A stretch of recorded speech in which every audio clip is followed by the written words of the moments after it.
warahmatullahi wabarakatuh. A'udzubillah, bismillah, alhamdulillah.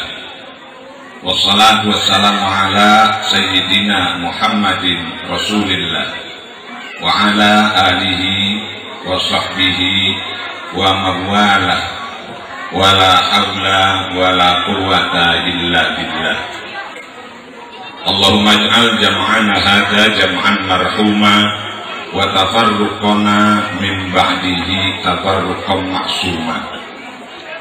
Amma ba'du, hadratil masyayikh asatidz wal asatidah rahimakumullah.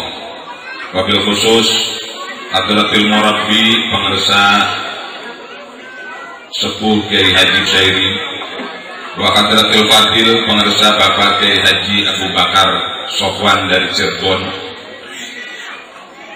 Yang terhormat para pejabat pemerintah, pada khususnya Bapak Bupati beserta Ibu beserta rombongan, para undangan, wahai murid, hadirin kaum muslimin wal muslimat yang berbahagia.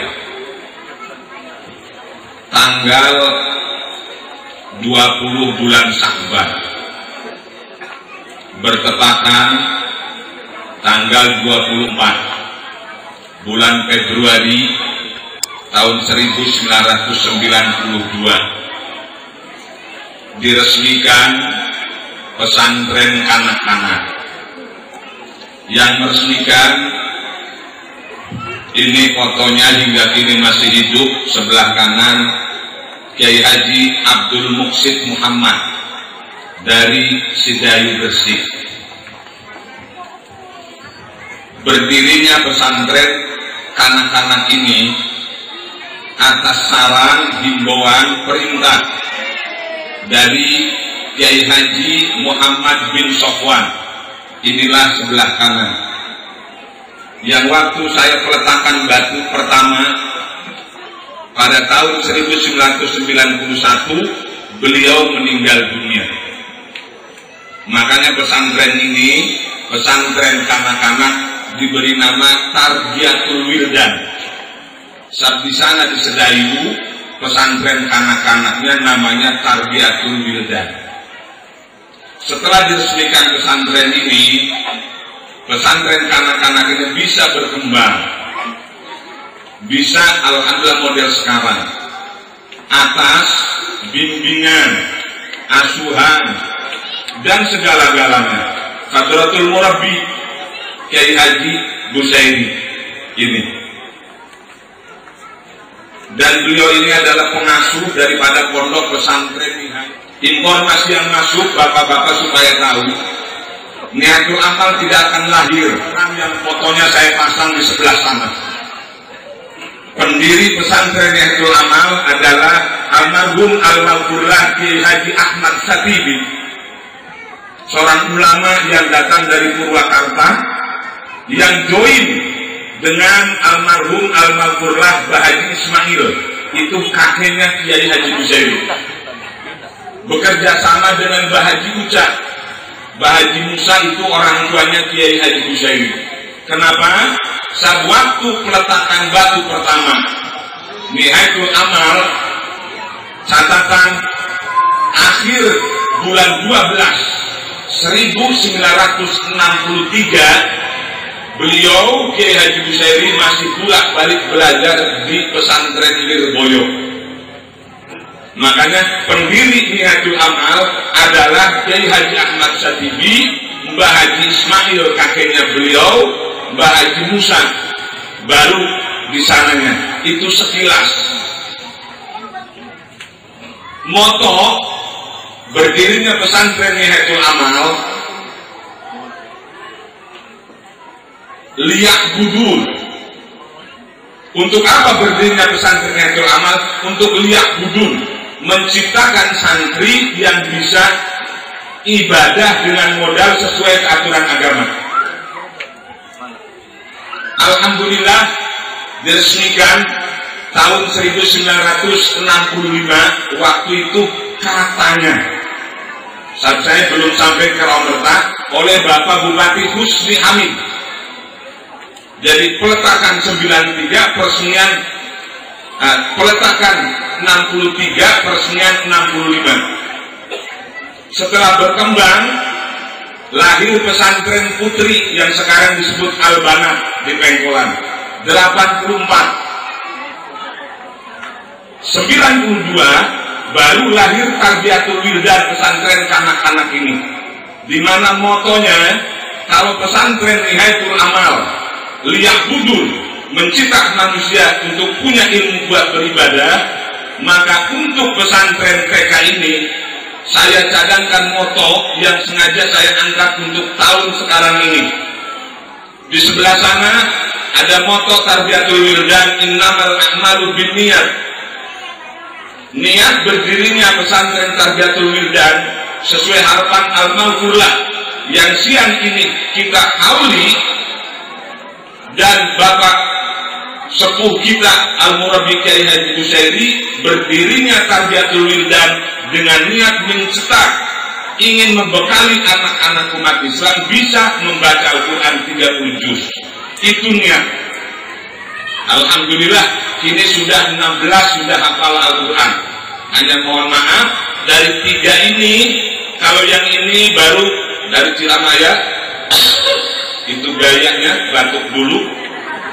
Ini dari Ciramaya belum bisa dicoba, baru khatam Sugro. Sedangkan ini dari Serang Cibarusan, ini dari Gorowong Kelari, ini sudah dicoba kemarin. Ujian terakhirnya hari Jumat, dari jam 6 sampai jam 11 20 juz, dari jam 1 jam 4 10 juz. Jadi 30 juz di luar kepala. Ini alhamdulillah sudah diuji 8 jam. Jadi niat untuk mencetak anak umat Islam bisa baca Al-Quran, alhamdulillah bisa berkembang. Untuk kelanjutan ini pondok pesantren, saya berikan moto yang kedua, wallahu fi aunil abdi madamal abdu fi auni akhihi. Mengapa pesantren kanak-kanak ini berhasil berkembang? Hakikat Allah, kullu syai'in bil qada'i wal qadar wa kullu maqdurin fama anhu mafa. Sesuatu yang terjadi di muka bumi melalui qadar Allah. Proses di dalamnya, wallahu fi aunil abdi. Allah akan berikan pertolongan kepada siapa saja yang mau beri pertolongan kepada yang lain. Maka suksesnya, kata orang sukses Tarbiyatul Wildan, dengan hadis wallahu fi aunil abdi. Saya ingin berikan pertolongan pada umat Islam yang menitipkan bisa membaca Al-Quran. Anda tahu, yang di belakang kami ini sebagian besar bukan orang Kerawang. Ini hafidh-hafidhnya ini, tenaga-tenaga intinya yang datang dari sekitar Kerawang, ada dari Banten, ada lagi dari Cirebon, dari Indramayu, dari Demak, dari Jawa Timur. Dan bapak-bapak supaya tahu berapa honor tenaga menciptakan Al-Quran model demikian, 100.000, paling tinggi 250.000. Mengapa beliau-beliau hafid-hafid ini datang? Ini hikmah daripada wallahu fi aunil abdi madamal abdu fi auni akhihi, dengan niat yang baik, tanpa dipinta, tanpa dicari, datang sendiri. Inilah yang kadang-kadang menjadi buat tangis Hadratul Murabbi. Mana pesantren yang lain, guru kadang-kadang susah, kita datang sendiri. Bapak supaya tahu, di komplek ini saja tenaga guru 74. Kami di komplek ini mengeluarkan hanya 100 sampai 250.000. Padahal saya mengeluarkan honor tiap bulan 20 juta kurang lebih. Karena banyaknya. Berhasil, bapak-bapak, ibu-ibu, wallahu fi aunil abdi madamal abdu fi auni akhihi. Ini yang tiap tahun kita baca setiap awal. Sebelum acara mulai, buku kita kumpulkan ini. Anda masuk sini harus tahu ini. Dan yang ketiga, idza habballahu abdan ibtalahu wa idza sabara istafahu. Idza habal abdan ibtala, bila Allah mencintai hambanya, ibtala, akan berikan cobaan, tantangan, rintangan. Wa idza sabara istafahu, bila sabar akan jadi pilihan. Itu level. Kalau Haji Mampu mengatakan idza habal abdan ibtalahu, makna murajjah, kalau orang sedang berjuang di jalan Allah akan mendapat gelar hamba Allah.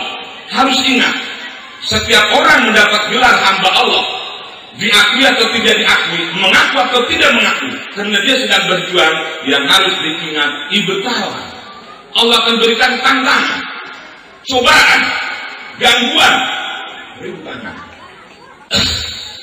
Makanya kalimat wa idza sobaro, makna murad al-fakir itu bukan sobar. Yang dimaksud wa idza sobaro istiwahu, sobar itu ikhtiar yang maksimal.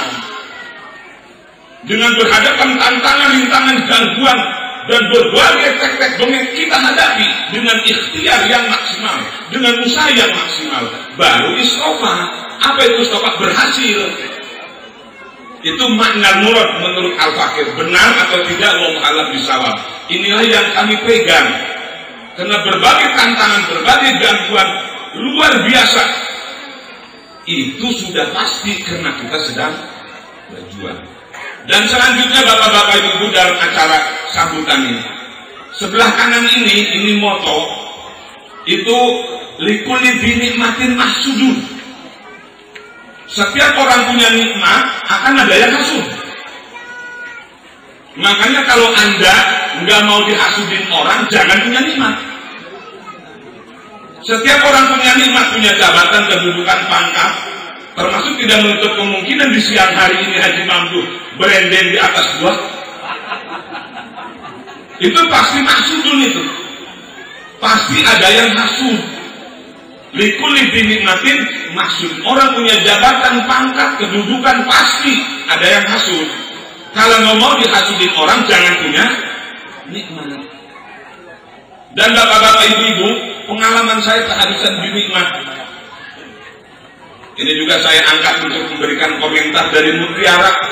Jadi sebagai juru bahasa dari Hadratil Murabbi. Setelah saya tahun 2001 studi banding ke Belanda, tahun 2002 saya studi banding ke Yordan dan Bangkok. Tahun 2003 saya lapor sama beliau. Saya itu mau beli apa saja, ngebangun pasti lapor sama Hadratul Murabbi.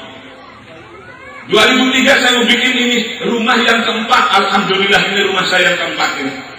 Yang pertama di sana, yang dipakai oleh Haji Abdullah menangani TK. Yang kedua di belah sana, itu namanya Amirul Mukminin ditangani oleh anak yang kelima. Yang ketiga ini buat Umi Haji tahun 2000. Dan waktu saya masuk sini, ini masih tanah orang. Maka nanti ada nostalgia sedikit. Waktu Pak Dadang S. Mukhtar meresmikan bangunan sana 96, ini masih semua tanah orang. Saya beli tanah ini 97. Saya masuk rumah ini tahun 2000, tanah ini masih tanah orang. 4 bulan baru kebeli. Setelah saya rencana bikin rumah ini, saya lapor sama Hadratul Murabbi. Beliau inilah bapak-bapak yang waktu itu memberikan mutiara kata yang berkait dengan likulli binikmatin mahsudun. Setiap orang punya nikmat pasti ada yang hasud. Untuk itu kata beliau, Anda harus ingat, idza kunta fi nikmatin far'aha fa innal ma'asi tuzilul ni'am wa dawim 'alaiha bi syukril ilahi fa innal ilaha sari'un niqam. Ini saya catat, saya bikin pertengahan tahun 2003 waktu mau bikin tempat ini. Maksudnya, tidak pun tapi nikmatin bila Anda ada dalam nikmat. Tadi saya katakan kedudukan, jabatan, pangkat, harta dan lain sebagainya. Nikmat dari Allah. Itu far'ana, harus dijaga itu nikmat. Bagaimana cara menjaga nikmat itu? Fa innal ma'asi tuzilun ni'am. Yang bisa menghilangkan nikmat yang kita ada, perbuatan maksiat kita. Makanya sengaja pada siang hari ini saya undang bapak-bapak kiai dari penyingkiran, dari Sampora, dari tempat. Intinya doakan kami ini al-fakir yang oleh kata orang, mohon maaf, sama seperti Bapak Bupati, Pak Dadang S. Mukhtar itu kan bukan putra daerah. Haji Mamdu kan Mangandel, bukan orang Rawamerta. Saya datang dari Banten, beliau datang dari Cirebon. Tapi yang jelas bapak-bapak ibu-ibu, nanti nostalgia terakhir yang menghilangkan nikmat itu, ini kami kumpul kumpulkan sebagian saudara orang tua kami untuk bisa mempertahankan nikmat ini. Doakan kami, keluarga, guru-guru, jangan sampai berbuat maksiat. Sebab hilangnya nikmat itu bukan dari hasil hakikatnya Allah, tapi dari akibat kita yang berbuat maksiat. Makanya fa'inal ma'asi tuzilun ni'am. Yang bisa menghilangkan nikmat yang ada pada kita adalah perbuatan maksiat dari kita. Terus yang kedua, bapak-bapak, ibu-ibu, di sini dicatat, wadawi ma'liha bisyukril ilahi fa'innal ilah sarikun niqam. Kalau kita punya nikmat, harus selamanya bersyukur. Mensyukuri itu nikmat. Makanya tepat bapak-bapak guru menampilkan ayat ma yaqalullahu bi'adabikum in syakartum wa amantum wa kana Allahu syakiran alima. Allah tidak akan menyiksa kepada hambanya kecuali tidak mau bersyukur. Jadi yang pertama menghilangkan nikmat akibat maksiat, yang kedua hilangnya nikmat karena tidak mau bersyukur. Kepada siapa bersyukur ini? Kepada Allah. Yang disebut ibadah vertikal, hablum minallah. Kita mensyukuri nikmat kepada Allah. Tapi jangan lupa kita hidup bermasyarakat. Syukur yang harus kita perlihatkan setelah kepada Allah pada sesama manusia. Makanya Rasul mengatakan, malam yaskurin nas, lam yaskurillah. Orang tidak mau bersyukur pada manusia, dialah bukti orang tidak mau bersyukur kepada Allah Subhanahu. Jadi bukti seseorang bersyukur kepada Allah, bersyukur kepada manusia. Siapa itu manusia yang harus kita syukuri pada khususnya orang-orang yang punya nikmat? Yang pertama otomatis ibu bapak. Yang kedua mertua. Yang ketiga ini justru yang pertama guru.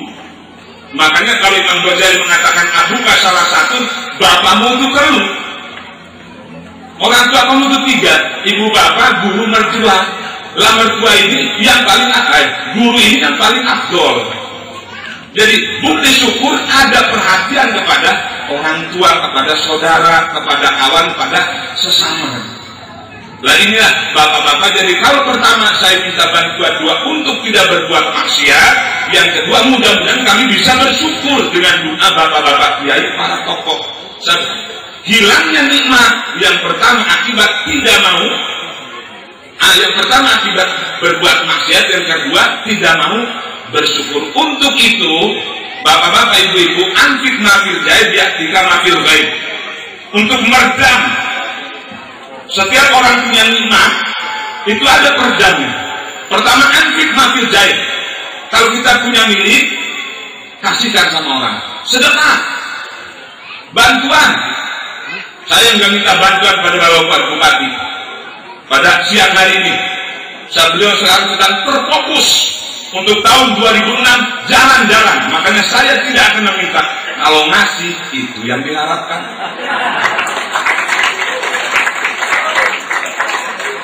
Jadi untuk meredam orang yang hasud itu antik mafil jaib. Kita punya milik, sedekahkan. Hikmahnya yaktika mafil gaib. Kalau orang mau banyak sedekah maka datang dari Allah, ganti.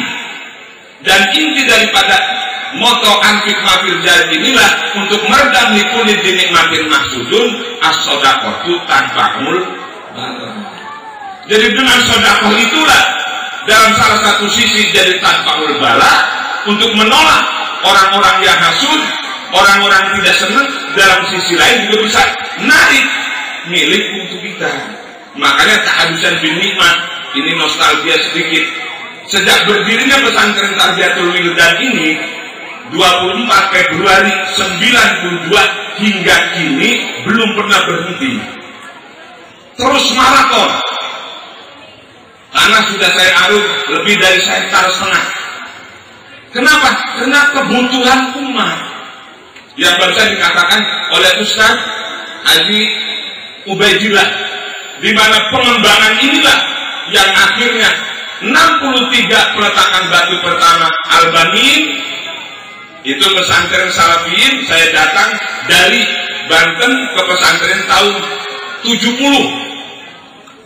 Dan sejak tahun 70 saya masuk di pesantren Nihayatul Amal. 72 oleh Kiai Haji Busairi dikawinin sama yang gelas ini. Ini dari sejak 72 ini. Berkembang 84 berdiri di sana. Jadi pertama Niatul Amal itu punya banin, itu yang sejak dulu. Nanti insya Allah ada sekilas pengasuh. 84 Albana, komplek perempuan Pengkolan Kabupaten. 92 ini Tarbiyatul Wildan. 99 buka lagi yang khusus menampung anak-anak SD di Kiai Haji Umar Syahid. Jadi Nihayatul Amal itu ada 4, banin, bana, Tarbiyatul Wildan, Nihayatul Amal. Diberikan informasi, artinya kalau nanti ada bantuan jangan satu. Itu maksud intinya ke sana kan. Jadi supaya banin dapat, tanah dapat, gitu maksudnya, samping informasi ke sana itu. Di sini. Karena berkembangnya ini, pada waktu Bapak meresmikan sebelah sana, itu meresmikan MI. Waktu itu tanah ini belum kebeli, itu 96. Jadi saya beli tanah ini 97. Dan kehabisan biliklah, setelah itu saya bisa ketemu ini dengan Wawan ini, Kiai muda, Wawan MC dari Mesir. Waktu saya studi banding ke Mesir, sowan juga sama Bapak waktu itu. Alhamdulillah sekarang jadi kiai dan perlu bantuan juga. Tunggu tanggal mainnya, bukan angin surga akan datang suatu saat. Amin ya Rabbal Alamin. Maka 96 resmikan di sana, lah 2006 ini di sini. Kalau dulu itu untuk MI, nah, mulai tahun 2002 itu SMP, kalau nggak salah waktu ngecor, waktu saya ada di Den Haag di Belanda. Berarti sejak 2003, 2004, 2005 baru keluar pertama. Anak pertama jadi di sini bukan sanawiyah, tapi SMP. Kenapa? Saat di komplek kecamatan sudah ada sanawiyah. Yang dulunya adalah PGA, di mana PGA 4 tahun ini saya undang ada Pak Ustadz Tobing, Pak Ustadz Mui ada. Ini trio, yang satu meninggal dunia, Ustadz Nawawi. Itu yang itu pendiri PGA. Kenapa? Saat waktu itu beliau ke Haji Busairi untuk bikin yayasan nolak. Saya masih ingat berkumpul Ustadz Tobing, Ustadz Nawawi, Ustadz Mui, Kang Fadbani, beliau musuhkan yayasan. Jawaban beliau, Lirboyo ribuan gak pakai yayasan jalan kok. Itu dulu. Tapi yang jelas di sana ada pendidikan formil, yaitu PGA yang akhirnya jadi sanawiyah, sekarang jadi sanawiyah negeri. Makanya Nihayatul Amal, MI-nya Minna Madrasah Ibtidaiyah Nihayatul Amal, SMP-nya Sekolah Lanjutan Tingkat Pertama Nihayatul Amal. Tadinya ada masukan, bagaimana kalau SMP-nya SMP Islam? Beliau Kiai Haji Busairi nggak setuju. Kenapa? Kalau kita bikin SMP Islam, di sini kan ada SMP. Dikhawatirkan ada tanggapan kalau di sini Islam, SMP negeri bukan Islam. Itu yang pertama. Makanya tidak pakai SMP Islam. Terus kalimat Islam, bapak-bapak supaya tahu, yang paling takut kepada Islam kan orang Islam sendiri.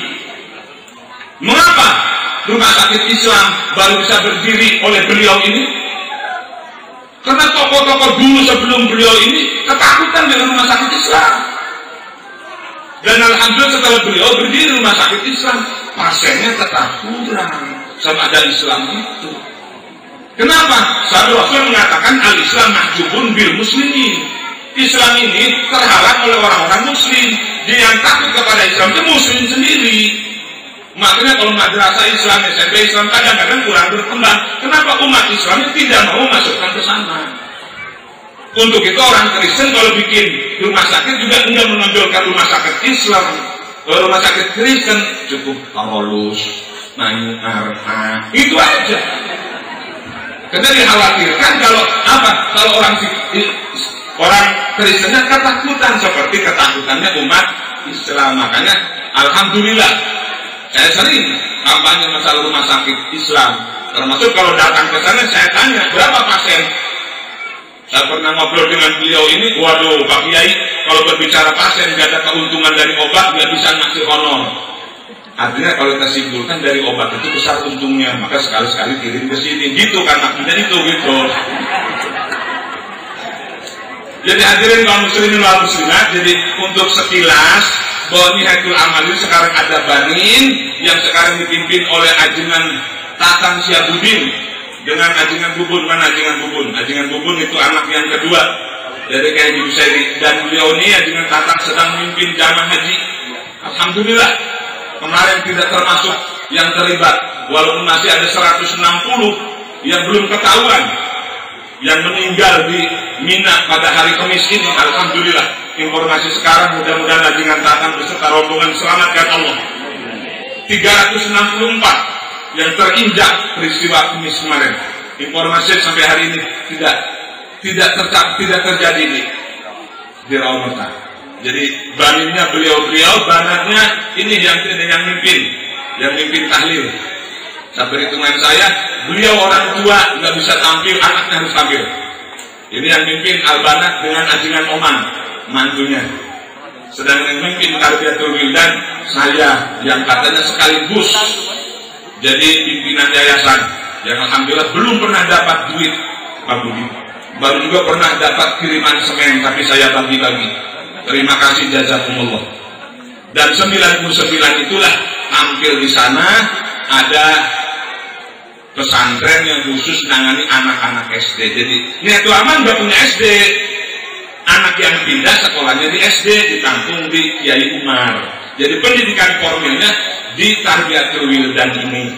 Makanya alhamdulillah setelah ada 3 tahun SMP, anak-anak lulus, katanya ada bantuan. Wallahualam dari mana kita ini. Yang penting masuk. Untuk itu nanti setelah beliau memberikan sambutan, nanti dimohon untuk gunting pita. Itu bangunan di mana 3 lokal ini Bapak Bupati saya bangun di bawah 2, di atas 1 sebelah sana. Ini dari biaya 150 juta yang alhamdulillah hingga kini belum datang semua. Itu sudah beres 3 lokal dan alhamdulillah punya untungnya juga mudah-mudahan besar. Amin. Saat waktu 2001 saya dapat bantuan 220 juta, yang saya terima 185 juta, saya sulap jadi SMP 6 lokal dan kantong. Kata Menteri Didi, ada Menteri Didi, waktu itu bisa menghabiskan biaya 380 juta. Yang kedua bantuan dari pemerintah itu 4 lokal 160 juta. Alhamdulillah yang saya terima hanya 60 juta. Dan waktu itu saya sulap dari 60 juta jadi 4 lokal, 1 untuk komputer. Dan sekarang ini juga alhamdulillah kita dapat bantuan, mudah-mudahan sisanya cepat turun. Buat ini yang 3 lokal sudah beres, nanti keuntungannya dari 150 juta itu saya sekarang sedang masang besi buat pesantren. Saat di sana saya sedang bikin pesantren lagi 8 kali 30 itu 2 lantai. Pak insya Allah tempat ini karena di sini ada MI, ada SMP, nanti Juli itu mudah-mudahan sepanjang umur Anda milik SMP pindah ke sana, termasuk yang tahfidz. Jadi di sini hanya menangani MI. Dan inilah bapak-bapak sambutan dari kami. Dan sekadar informasi, ini arsitek kami Umi Hajah Siti Salbiah, dan sebelah kirinya ini Ibu Hajah Munfarijah yang mimpin anak-anak tahfidzul Quran. Jadi ini arsiteknya Umi Haji, saya pelaksananya yang menangani khusus tahfidz menghafal Al-Quran putri. Ini Ibu Hajah Munfarijah. Itu sajalah sekilas info. Wassalamualaikum warahmatullahi wabarakatuh. Dan setelahnya